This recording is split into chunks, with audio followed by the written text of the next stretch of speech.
Now, being that it's Monday and the pandemic is still with us, so is our good friend Dr. Dennis Norem from Mercy Health to discuss the pandemic and all the related things that go along with that. Dr. Norem, good morning to you. Good morning to you guys. How's everything going this morning? Sorry to hear about the weather. It's going to be a nice sunny 75 today here in Tucson. Oh, boy. You know, that's one of the reasons you moved there, so you can stick that knife in the ribs of the people who live back here. I have to take advantage of it. I'm sorry. Don't be. You know, I had a brother-in-law who lived in Key West. You know, once winter struck, we'd hear from him every couple of weeks with just him telling us what the temperature was. How are things, guys? Yep. It's what you do. It's what you do. And we can accept that to a point. All right. Let's move on. You know, we looking at the entertainment options that are available today, Dr. Norm. There are so many different ones. You've got Disney Plus. You've got Discovery Plus. You got Paramount Plus. Now we got Delta Plus. I don't believe it's a streaming network. What exactly is this Delta Plus variant that people are buzzing about now? Well, it's a variant that apparently is affecting somewhat in England and the UK, and the CDC is following that to see what the effect is going to be potentially here in the United States. So far, they're kind of downplaying that it's going to be a problem, but it is a concern. They're not sure yet if the Delta variant is more contagious and going to be more of a problem than the regular, the Delta Plus variant is going to be more of a problem than we've already seen with the Delta variant. The hope is that the Delta variant is similar enough to the Delta Plus that what we're doing now is going to continue to be successful. I think I saw it's about 6 to 10% of the new cases in the UK. So something to keep an eye on. And how quickly after a COVID positive diagnosis do we get to find out if it's Delta, if it's Delta Plus, if it's any of these variants? Is it quicker than before? I know we talked earlier about it's a little bit difficult to determine. Are we getting better at that?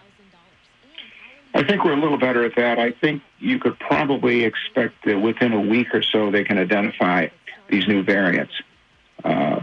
But again, they have to be sent to specialized labs, university labs, and I think obviously the CDC in Atlanta does testing. But I think in Illinois, the state contracts with some university labs to do the testing of these subtypes.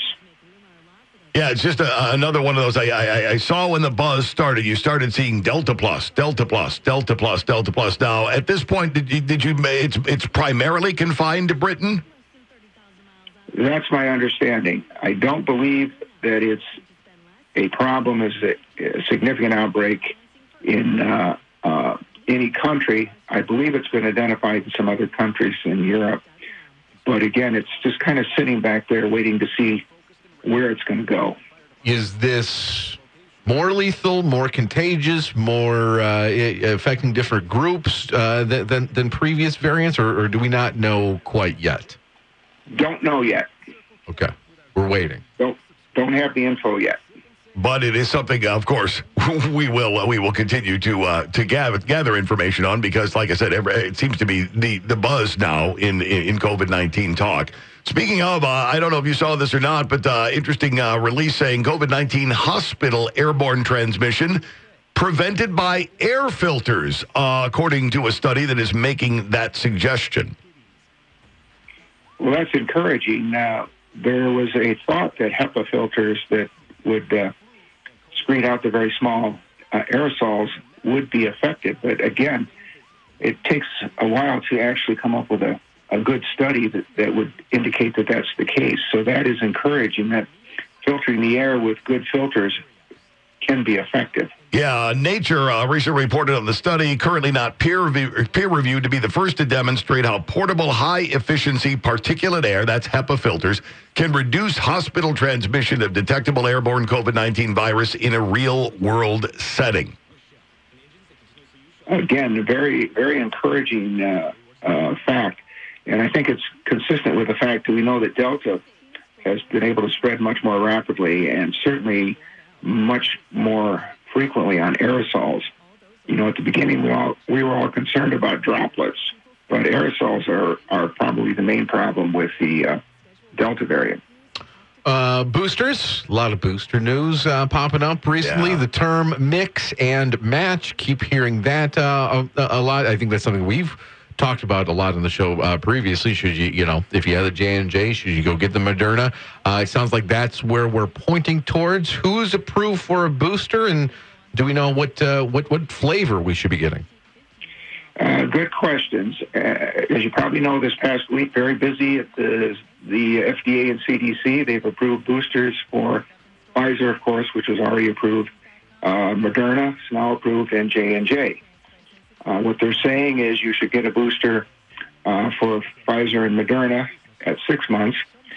J&J anywhere from 2 to 6 months after your last dose.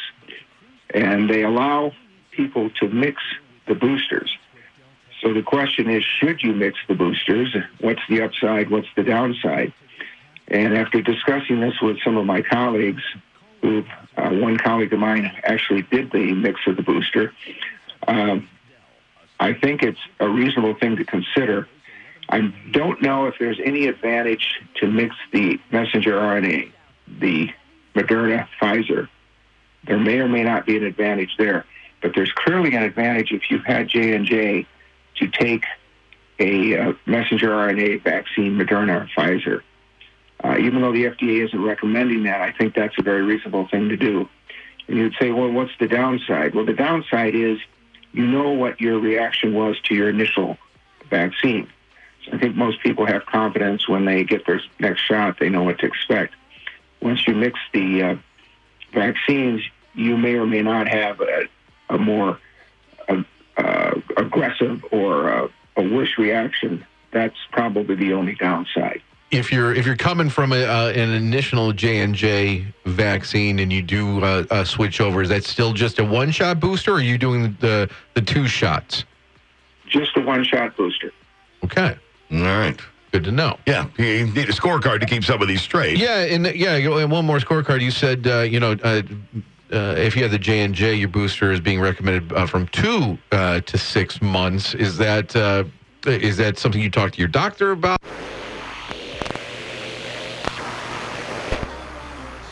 It's a minimum of 2, just like it's a minimum of 6 months on the Moderna and Pfizer. So if it's been more than 2 months, you can go ahead and get your J&J booster. And in all permutations of people and vaccines, are they all open to it, or are we just 65 plus?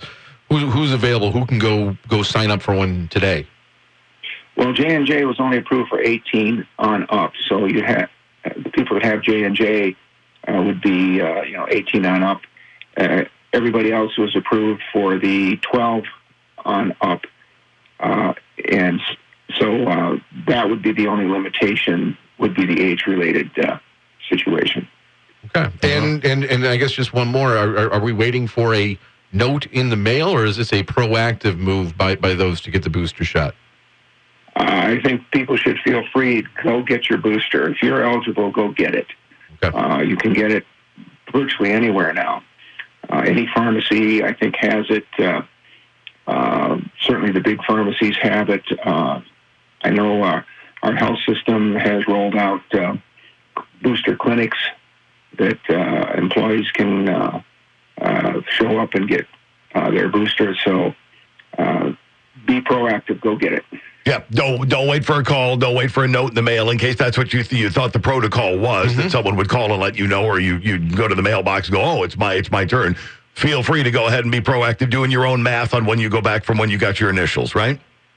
Right, and be sure and bring your card with you that shows your previous, so that they can record that information and give you an updated card. All right. Now, I'm asking for an opinion on this one, but, I'm reading enough and seeing enough people jump in and opine on this one. What's your thought on this as far as COVID goes? With COVID, in one variant or another, is this something that's going to be with us now ever after? Is this something we're going to look at just like we always looked at the flu? It's kind of looking that way. As these new variants pop up, I think we're probably going to see this. It's just not clear what the cycle's going to be. We're kind of, locked into this flu cycle. It's seasonal, and we see it in late fall, early winter, typically. nobody really knows what the cycle on COVID is going to be, but I think we're going to be stuck with it. Why wouldn't the COVID cycle mirror the flu cycle as far as seasons go? Good question. I guess I'm not enough of an epidemiologist to know. I'm not, but I'm pretty sure nobody knows right now what that cycle is going to be. Okay, I'm just glad I asked questions nobody knows. Yeah, right. There's a lot of those being asked. Yeah, there are. There's a lot of those being asked, and there's a lot of. Is there an answer to this? There might not be an answer to it. Just like the one I just asked Dr. Norem to opine on is this something in 20 years? It's at that time of year. Get your flu shot. Make sure you get your COVID booster, and let's move on. This is just going to be part and parcel of the lexicon going forward. Well, it reminds me of that old saying: the more we learn, the less we know. Mm-hmm. Yeah. That's been very apparent right from the beginning of this. Very apparent, but as far as kids vax goes, we were talking about the different ones for kids. Pfizer came out about 3 days back saying their COVID-19 vaccine is more than 90% effective on kids, and they're talking about preventing symptomatic infections in the 5 to 11-year-old set. Yeah, again, very encouraging. I believe the FDA meets this week to potentially approve that, pass that on to this recommendation from the CDC, and hopefully we'll see that out the first week in November. That seems to be the timeline, unless there's something very unforeseen that pops up. I know you're basking yourself in that warm Arizona sun right now, Doctor, but it's just your attention maybe pointed back here for a second. How are our local hospitals doing here with, ICU bed rate, admittance? Where are we at locally? From what I understand, it's been kind of stable over the past few weeks. Our own system said that they're somewhere in the 10 to 15 patient range, which is very tolerable, very able to handle that at this point. That compares to when things were bad. I think they had something in the neighborhood of 80 COVID patients at one time. So it's still significant, but it seems to be kind of stabilizing. And overall, I think our numbers in the state are dropping or continue to drop. Yeah, as far as our vaccination numbers here in the state, Illinois population 12 plus fully vaccinated, we're at 6.8 million or 63.4% of the population. 8.7 million or 81% of the population have received at least one dose. Yeah, that's encouraging. We're still not where we need to be, obviously. We should be at 90% plus vaccinated, which is a little discouraging. And now we're facing the situation where immunity is waning and people are getting boosters. But hopefully we're not going to lose ground because people will not get their boosters and keep their immunity up. That is a concern. All right. Well, and that's where, let's see, any other numbers? 18 plus. Oh, the senior population, your most vulnerable, fully vaccinated. 1.6 million or 78.9% of those in Illinois 65 plus. 96.8 or 1.9 million of the 65 plus have received at least one dose. Again, encouraging numbers. And as you well know, the new cases have tended to be a lot younger because of the people being less vaccinated. So I think we're doing fairly well with our older population. All right. Keep it going. Dr. Norem, as always, we appreciate the time. We appreciate the expertise. When we see variants added with a plus next to them, gives us an idea that we're not jamming the brakes on this anytime soon. So we'll look forward to getting together with you again next Monday if you're willing. Absolutely. We'll talk to you then.